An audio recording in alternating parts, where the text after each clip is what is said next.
Samantala, pasintabi po muli sa mga idol natin.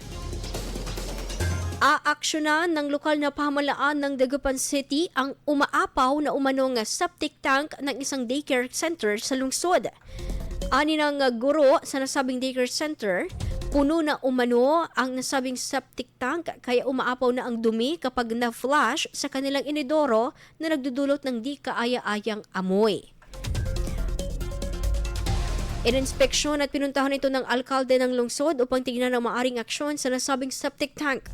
Maari umano itong maging delikado sa kalusugan ng mga bata kung kaya't dapat na itong maisaayos.